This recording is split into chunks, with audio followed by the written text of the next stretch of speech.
একে তো দ্রব্যমূল্যের ঊর্ধ্বগতি, তার উপর আবার সংসারে ছোট বড় নানাবিধি খরচ। কোনোভাবে একটি খরচ বা চাহিদা মেটানোর পর সামনে আরো একটি নতুন এসে হাজির। আর ঠিক এমন একটি অবস্থা আমরা আমাদের সাংসারিক কাজের মাঝে যদি একটু বুদ্ধি প্রয়োগ করে করতে পারি, তাহলে টাইম এবং মানি সেভিং দুটোই কিন্তু হয়ে থাকে।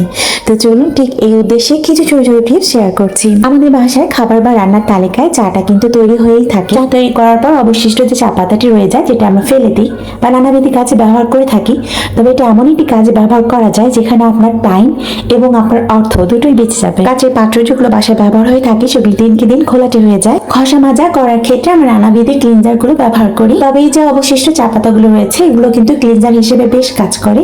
তো সেটাই শেয়ার করছি। চা পাতাগুলোকে আমরা পাত্রগুলোতে দিয়ে একটু ভালোভাবে সেই চা পাতাটা দিয়ে পাত্রটাকে মেজে নিব, এরপর নর্মাল ওয়াটার দিয়ে ধুয়ে নিব।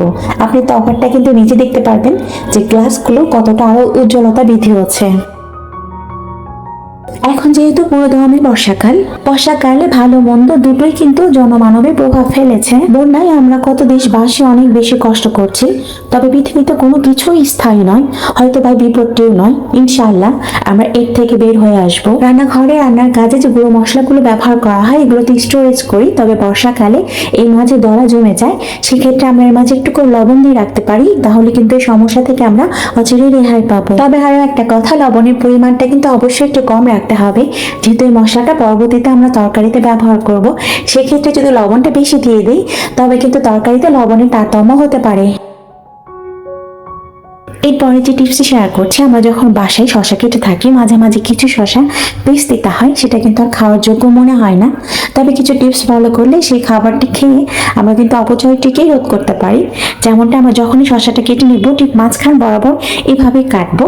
এরপরে দুই মাথা কেটে আমরা যেভাবে ঘষে শশাগুলো কেটে থাকি সেভাবেই কাটতে পারবো, কোনো সমস্যা নেই। এর মধ্যে দিয়ে কিন্তু আপনি একটু হইলেও তফাৎটা বুঝতে পারবেন। আশা রাখছি এই টিপসটিও আপনাদের বেশ কাজে আসবে।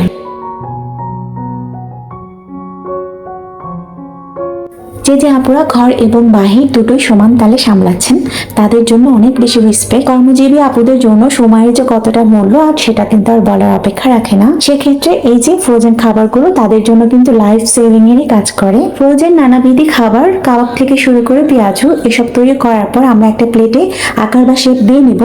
এরপর একটু ডিপ ফ্রিজে রাখবো 5 থেকে 10 মিনিটের জন্য। ঠান্ডার প্রভাবে এটা কিন্তু শক্ত হয়ে উঠবে, তখন আমরা কিন্তু অনায়াসে এটাকে উঠিয়ে নিয়ে বক্সে ভাবে স্টোরেজ করতে পারবো। যখন প্রয়োজন একটু ফ্রাই করে নিব, এতে অপরন্ত সময় বেঁচে যাবে। চা পাতা আর টি ব্যাগ গুলো আমরা কিন্তু নানা কাজে ব্যবহার করে নিতে পারি। ব্যবহৃত টি ব্যাগ বা চা পাতা গুলো পুনরায় আবারও কিভাবে ব্যবহার করা যাবে তার উপর একটি ভিডিও অলরেডি আমি আমার চ্যানেলে আপলোড করেছি, আপনারা চাইলে দেখে নিতে পারেন। আজকে আরো একটি উপায় শেয়ার করছি। ব্যবহৃত টি ব্যাগ গুলো বা চা পাতা গুলো আমরা রোদে ভালোভাবে একটু শুকিয়ে নেব। এরপর ঘরের যে অংশতে পোকামাকড় বা ইঁদুর এসবের উপদ্রব খুব বেশি হয়ে থাকে, যেমনটা রান্নাঘরে কাভার্ডের নিচে আমরা এই শুকনো টি ব্যাগ গুলো রেখে দিব। এর ফলে পোকামাকড়ের যে উপদ্রব হয় তা কিন্তু আর হবে না। আজকের মতো সর্বশেষ টিপসটি শেয়ার করছি। বাসায় কাপড়গুলো অর্গানাইজড ওয়েতে রাখতে কার না ভালো লাগে, তবে সেই কাজটি বেশ সময় সাপেক্ষ। তারপর আবার বর্ষাকাল চলছে, আর এর ফলে কাপড়গুলো যতটাই আমরা অর্গানাইজড ওয়েতে রাখি না কেন, আলমারির ভিতর থেকে কেমন এক ধরনের স্যাঁতস্যাঁতে গন্ধ আসে। এর ফলে কিন্তু কাপড়গুলো পরিধান করতেও আমাদের ভালো লাগে না। তবে সেক্ষেত্রে ছোট্ট একটা টিপস আমরা শেয়ার করতে পারি। নতুন একটি সাবান, শুধু জাস্ট কভারটা খুলে যে কোনো ধরনের সাবান, জাস্ট ফ্রেগ্রেন্স যুক্ত সাবান হলে বেশ ভালো হয়, আমরা সেটা আলমারিতে রাখতে পারি। এতে যে এক ধরনের গন্ধের তৈরি হচ্ছে কাভারের ভিতরে, সেটা কিন্তু আর হবে না। আশা রাখছি আজকের এই টিপসগুলো ভালো লেগেছে। আল্লাহ হাফিজ, আসসালামু আলাইকুম।